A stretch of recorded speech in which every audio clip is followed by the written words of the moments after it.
Tonight on What the Heck Do I Know's PM Update, Work Primed, and Home Insight segments, we're talking about event planning. Did you know that an event was a project?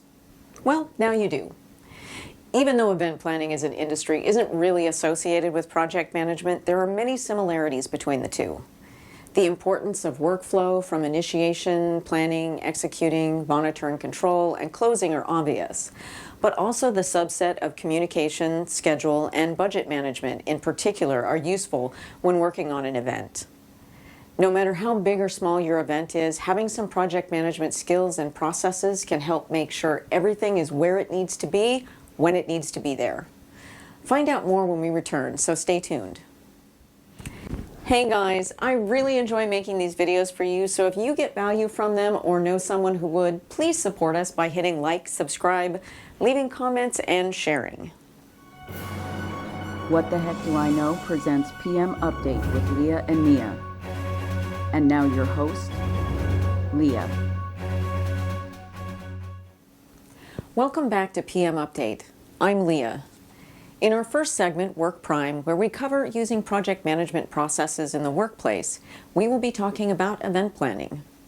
Whether it's in-house training, a company party, or an executive conference, if you are making it happen, having some project management skills and a knowledge of the processes is going to help you pull it off. In our second Home Insight segment, where we concentrate on project management skills in the home, whether you're planning a birthday for a 6-year-old or hosting a dinner party, those skills are going to help you out. Tonight, we will show you how with one example from each area. Mia, can you give us some upfront information on what we're going to see tonight? Of course, Leah. In Work Primed, we will follow along with Darcy Davis as she plans a training event for a large group of summer interns at her construction and engineering firm. In the second half of Home Insight segment, we will meet Eric Elliott, who will be taking a project management approach to planning a birthday party for his son, who is turning 8 years old. I have to say it, Mia, the Home Insight segment sounds like it's going to be a lot more fun. But still, I'm looking forward to both of your stories tonight. For our first quote question of the day, do you know who said, "If a DC event doesn't have crab cakes, it's low rent and you need to flee"? The answer to this question and Mia's stories when we return, so stay tuned.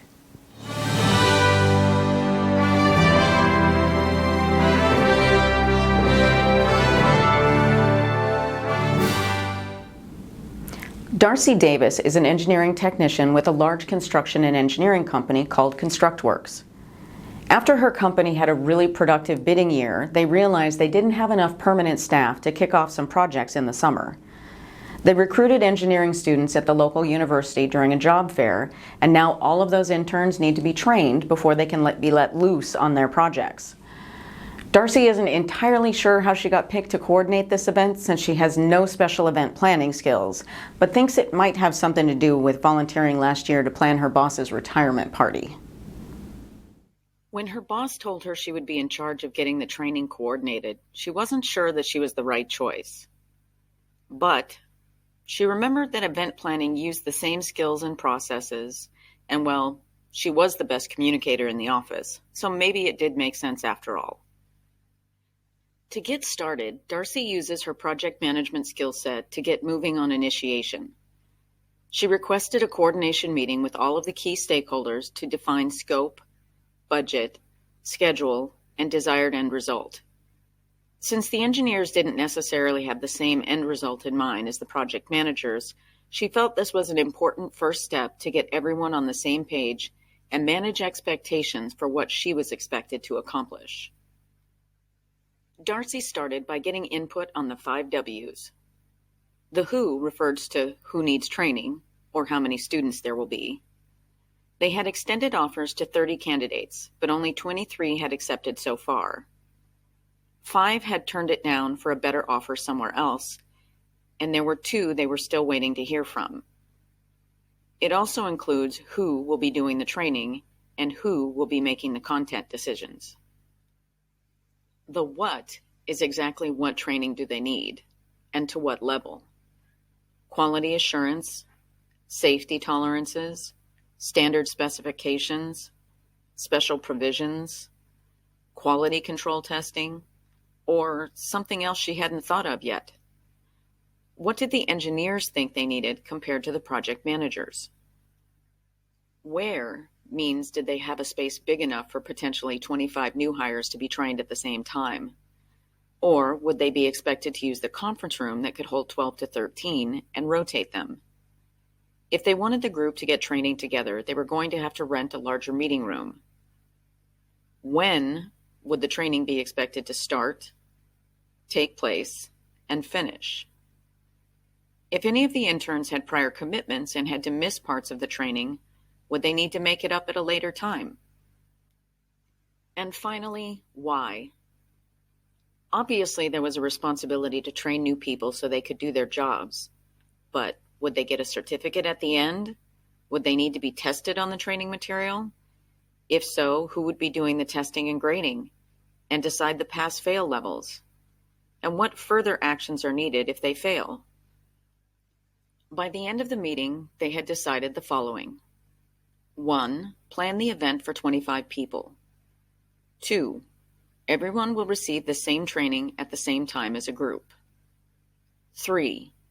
Each department will be responsible for nominating a person to conduct and testing on all their subjects. 4. There will be 6 training modules over 2 days that includes testing. 5. They would rent space from one of the local hotels that included catering for breakfast and lunch.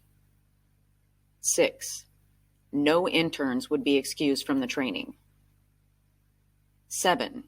Each department would be responsible for providing Darcy with their time requirements in the next 24 hours, and she would be in charge of scheduling for them.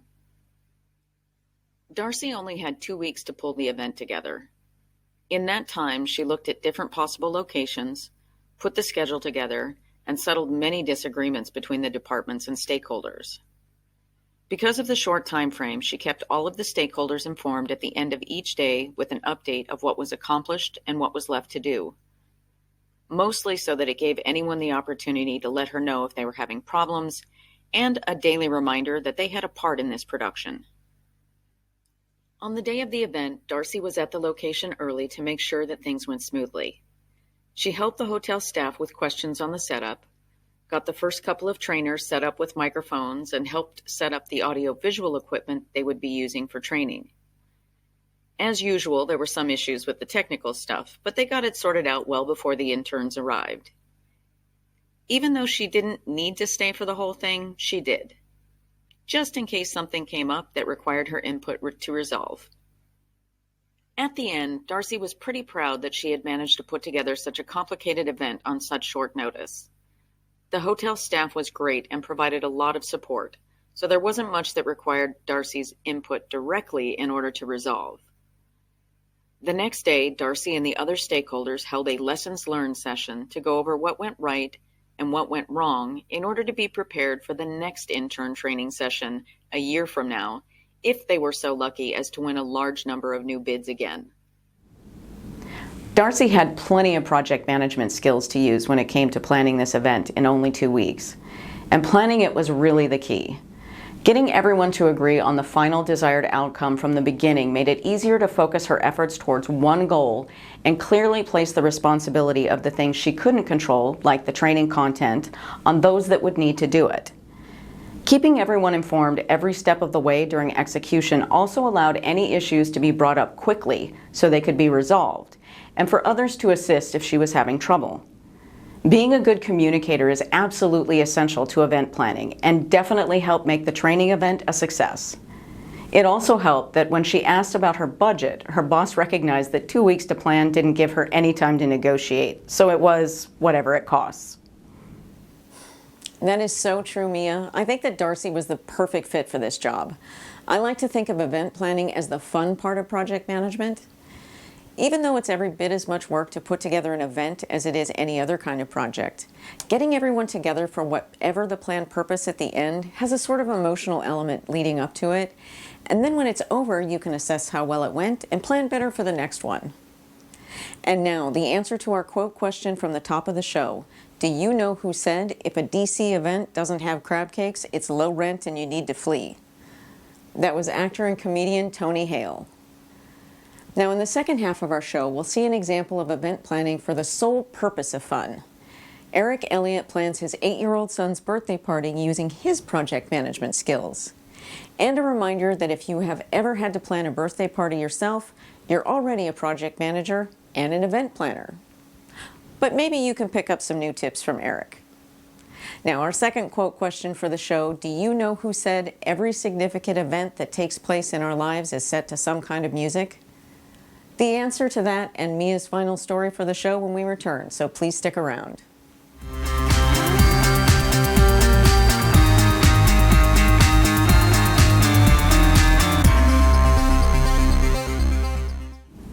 Eric doesn't consider himself much of a party planner, but when it comes to his son Eric Jr., there isn't much that he says no to. About a month before his son's 8th birthday, they got together to start planning. Eric wanted it to be the best birthday ever, just like all the rest of his birthdays so far. Fortunately, Eric Jr. doesn't have extravagant taste as an 8-year-old, so his budget constraints aren't really an issue. First thing to do was to complete the invitation list. Eric Jr. wanted to invite 20 of his classmates and friends.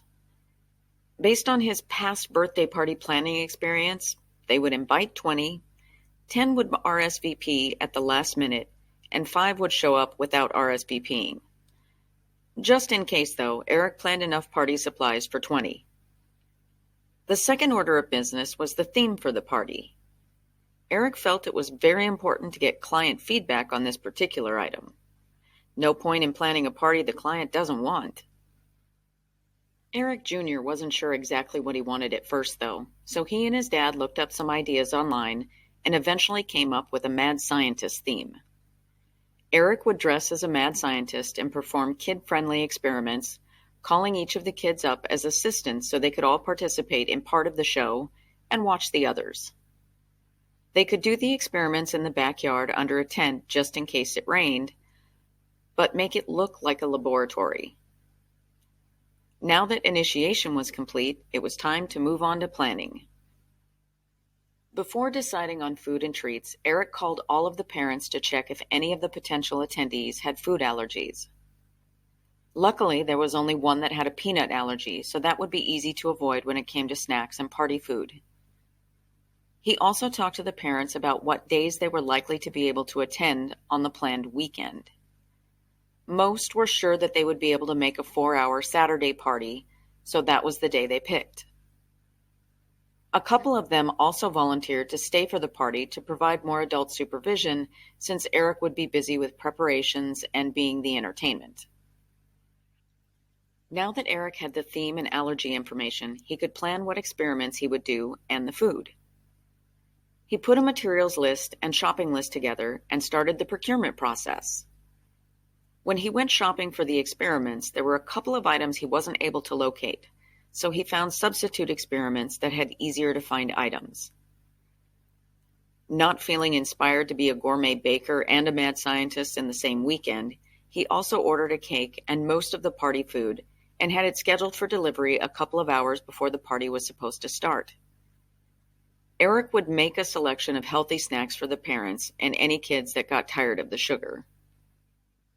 He also ordered the tent and setup services for the day before the party, and the company would return to collect it the day after. That got him thinking that setting up a laboratory under a tent in the evening before the party was going to be a lot of work, so he called a couple of friends to see who might be able to help him with it the night before the party. Eric scheduled the various events for the party, starting with snacks, then the experiments, more snacks, yard games, cake and ice cream, and then some free playtime before sending them all home.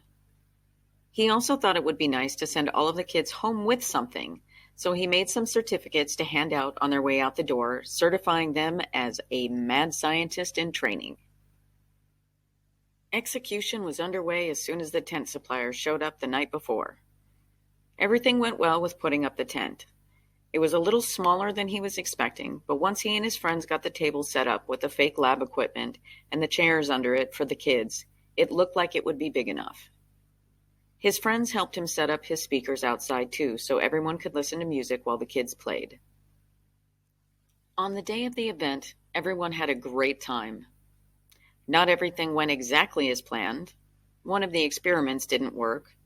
The cake and food were late arriving, so Eric had one of the other parents contact the store. There were a couple of arguments over the yard games and who got to be the assistant for which experiment, but overall it was a great day. And Eric was very glad to have other adults around to help with monitoring and control. The most important part, of course, was that Eric Jr. had a good time, so Eric had a happy client. Eric found the secret to successful event planning. Make sure to keep the client happy. Other valuable skills, of course, are planning everything out ahead of time, but being flexible when not everything is going your way.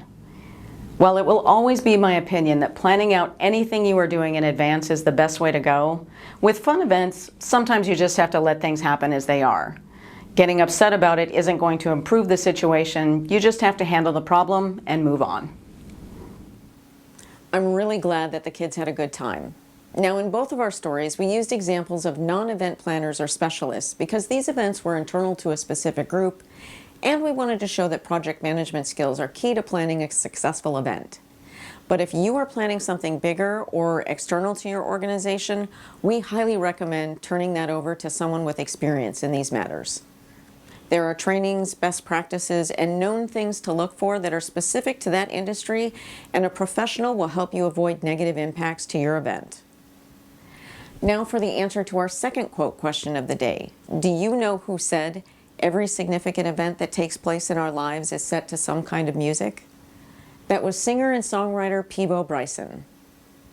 That's all for What the Heck Do I Know's PM Update with Leah and Mia and our Work Primed and Home Insight segment for this week. Thank you for watching and see you next time on our next episode of PM Update. Good night. Hey there, before you go, don't forget to support these videos by hitting like and subscribe. I love seeing comments too.